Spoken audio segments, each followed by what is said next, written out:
In a quiet town in England, during the autumn of 1985, an elderly couple, Ron and Mary Johnson, were enjoying a peaceful evening by the fireplace. Their home was filled with warmth, the walls adorned with paintings collected over the years. Among them was a print of a sorrowful child with teary eyes, a piece they had bought at a local market years ago. It was a part of the famous Crying Boy series, painted by Giovanni Bragolin, an artist known for his haunting depictions of children in distress. That night, as the Johnsons went to bed, an eerie silence filled the air. Hours later, they awoke to the smell of smoke. Flames engulfed their living room, devouring everything in their path. They barely managed to escape, watching in horror as their home was reduced to ashes. But when the fire was finally extinguished, the firefighters discovered something unsettling. The Crying Boy painting had survived, untouched by the flames. The Johnsons' story was not unique. Throughout England, similar incidents began to emerge. Homes were burning down under mysterious circumstances, yet in every case, the Crying Boy painting remained unscathed. The tabloid newspaper The Sun picked up the story on September 4, 1985, publishing an article with the shocking headline. In the article, a firefighter claimed that in multiple house fires, they found intact, Crying Boy paintings amid the ruins.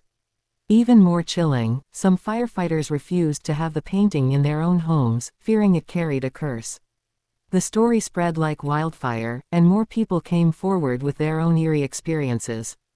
Families reported strange occurrences, objects moving on their own, unexplained whispers in the night, sudden misfortunes, all after bringing the painting into their homes. Panic gripped the nation. The Crying Boy was no ordinary painting.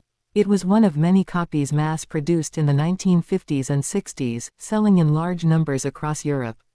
The artist, Giovanni Bragolin, whose real name was Bruno Amadio, had painted numerous versions, each depicting a different sorrowful child. But why would these paintings survive fires while everything else turned to ash? Some skeptics suggested that the paintings were coated with a fire-resistant varnish, explaining their survival. But believers in the curse had a different theory. One legend claimed that Bragolin had painted orphans who had suffered great tragedies, and that their sorrow was trapped within the paintings. Another, even darker tale suggested that one of the children in the paintings had died in a fire, and his restless spirit now haunted the artwork. As the hysteria grew, The Sun launched a campaign, urging people to get rid of the cursed paintings. Hundreds of terrified readers sent their prints to the newspaper's office. In a dramatic event, a large bonfire was set up, and the paintings were burned in an attempt to break the curse. Despite the